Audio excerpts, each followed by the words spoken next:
Welcome to Eat, Drink, and Explore with Cece. Today we are making poached salmon. I'm going to take you through my fail-safe, quick poaching routine that I do with all my fishes. It doesn't matter if you're using salmon or sea bream or whatever fish you're using, cod, definitely you can do this poaching method. And you know, a lot of people are just so afraid to cook fish because they either overcook it or they undercook it or they burn it. And let me tell you, poaching fish is the easiest thing, and you'll come out looking like a rock star every time.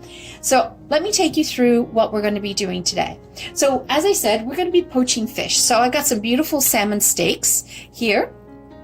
Just look at the marbling of the omega-3 fatty acids within the fish. Isn't that gorgeous? And omega-3 is really good for us. It's good for heart health, cardiovascular, for brain health, also for mood. It helps improve our moods as well. So definitely worth that. It also is very good for our skin as well. Now, the aromatics that you can use anything that you like, whatever, you know, suits your fancy. If you wanted to use fennel bulb, you could a fennel bulb, you could use fennel, you could use just straight onions. I'm using some shallots here. I basically sliced up a couple of shallots in medallions, just like I did with one lemon in through there. And I have one carrot just sliced up through there. And I had some parsley, and it kind of a little limp from being in the fridge, but there's nothing wrong with it. So I'm actually going to put this in because this is packed with flavor, especially the stems. And then we're going to put some ribbons of celery, and of course put in the celery leaf. That's super, super flavorful as well. I'm going to throw in some peppercorns. I happen to have a mixed medley here. You can use any peppercorns that you might have. If you don't have peppercorns, then omit that and just, you know, sprinkle in some black pepper. And we've got some sea salt, and I got 2 cups of water, and I have a cup of white wine, and this is a dry white wine. Now, if you are not drinking wine or alcohol, you prefer not to cook with it, you can always substitute the 8 ounces of white wine with a fish stock, and you can get fish stock now at the grocery store already pre-made. If you don't have it, don't worry about it. Just replace that with more water. Okay? The whole idea is you want to start to add some flavor to the component. And we have some chives here. I just, you know, took these out of my garden. They're just so pretty. So first things first, you want to make sure that you use a large, shallow pan. You don't want a deep pot because you don't want to have all of the protein and the vegetables on top of each other. You want a nice, large, low pan, shallow pan. And what I like to do is I do like to salt my salmon on both sides, as opposed to salting it in the pot. And I'm using a nice fleur de sel, a nice sea salt, and that's going to bring out the beautiful flavors of the salmon. So that's another key thing why you're using salt in through there. And I'm not going to put pepper because I've got the peppercorns in here. So let's move over to the stove and let's put together the poaching liquid. Okay, so I have a low, shallow pot, and I like to create a bed for the salmon to sit on. So that's why I slice up the lemons like this, and then I do the same thing with the shallots. And I love using shallots because shallots has this beautiful, gentle flavor, and it's a mixture of onion and garlic mixed together. And this is why I'm not using garlic in my poaching as well, because I find that sometimes straight garlic will overpower it. Wonderful. So there we go, every piece of pens that I use. All right, and now I just throw in, I'm creating a bed. That's basically what I'm doing. And what's nice about poaching is you can use the vegetables that, you know, maybe they're not as snappy when they're fresh. These are partially, they've had its day a little bit, so I'm just reusing it because I do not waste things in my kitchen. Then the peppercorns, and then I throw in the carrots. So I've created this beautiful bit of vegetables for the salmon to sit on. Doesn't that look gorgeous? What a pretty picture.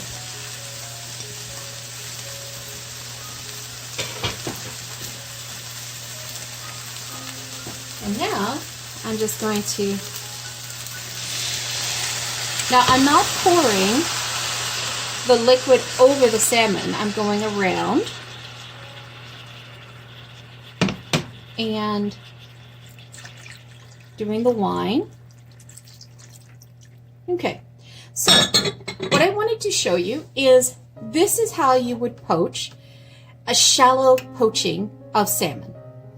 That's just enough. It's sitting there where you've got the bottom half of it covered and the other top like that. Now, if you want to do a full poaching, you would pull the water and you'd bring the water right that it skims over the salmon.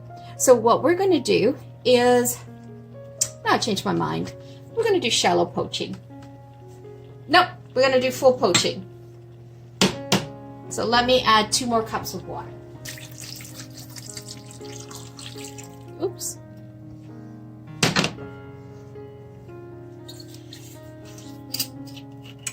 And I'm going to add in a 1/2 cup of extra wine. Again, you don't have to use that, just replace it with water. Now, this is not submerged because I put it on a bed. So,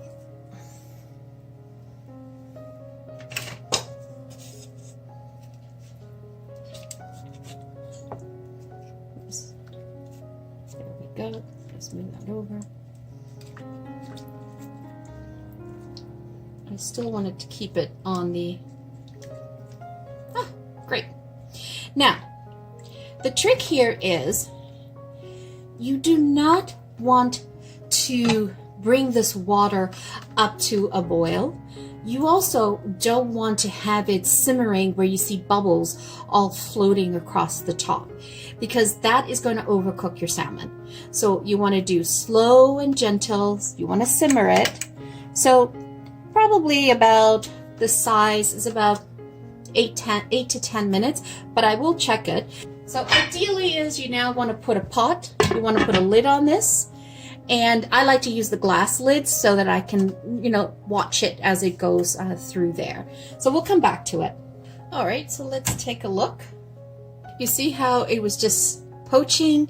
It's not bubbling, it's not simmering. There's very, very subtle bubbles in there.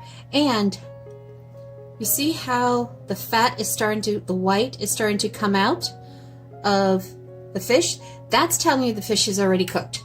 And we need to get it out now because it's going to be overcooked in through there. Now, let me just grab, we're just going to grab that, and I will worry about this stuff later. As soon as you start to see the fish expelling its fat, you're at the risk of it's being overcooked. And I hope it's not overcooked for me.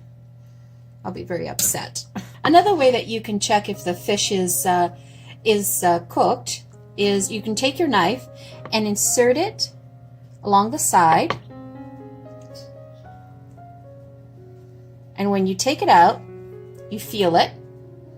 Yep, it's hot. I just got it on time. Now, what can you do with this poaching liquid? You can do a number of things with it.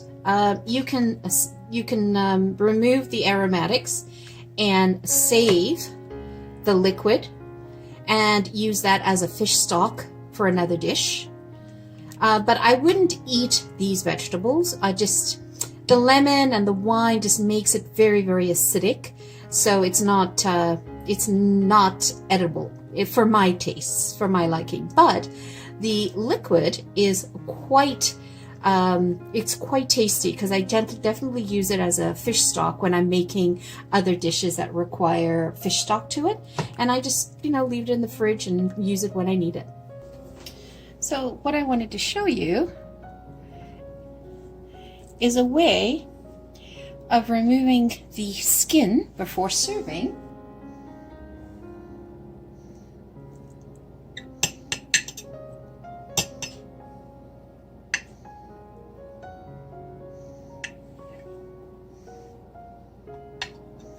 Now you could get fancy, you could just, see that?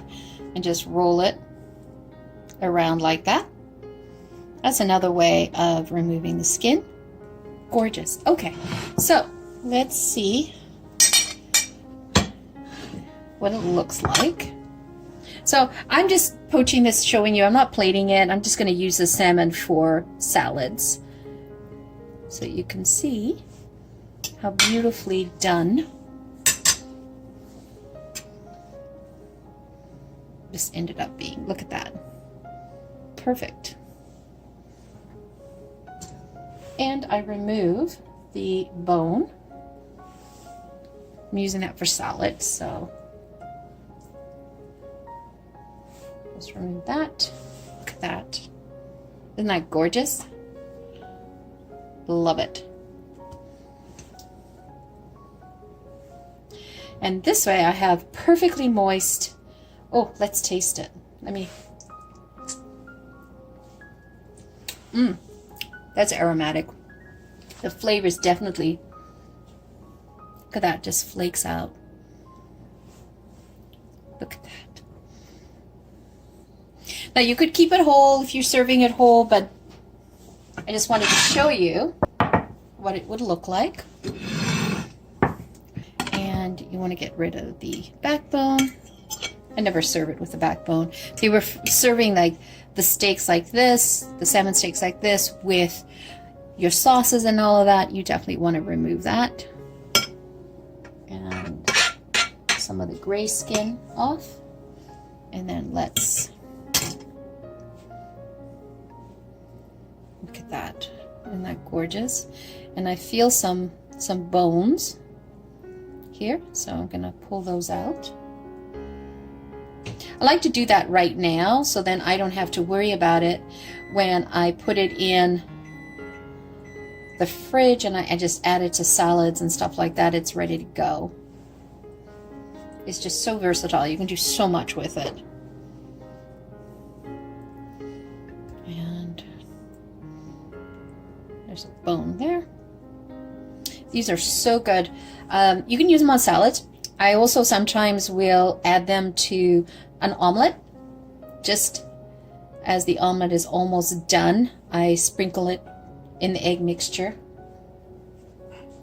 And for those of you who want to be decadent and you don't want to use canned salmon, you can definitely use this and make salmon, like tuna salad. You could make a salmon salad. Just look how juicy that is. Look at that.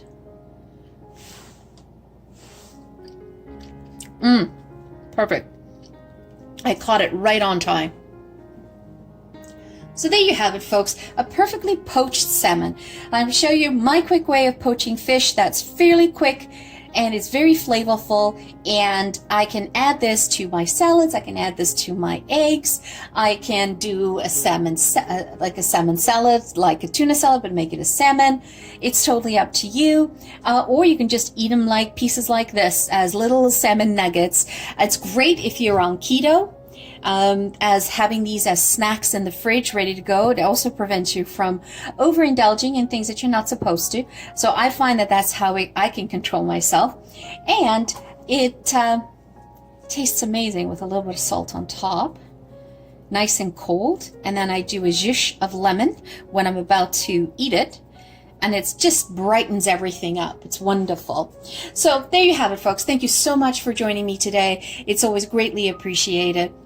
If you have subscribed already, thank you from the bottom of my heart. Greatly appreciated. If you have not and you're considering, by all means, hit that subscribe button. Help us reach our goal of 1,000 subscribers by the end of the year. Every subscriber, every like button, every comment helps the algorithm find us and promote us to more enthusiasts like yourselves across the board. So once again, thank you so much and have a wonderful day. Ciao for now.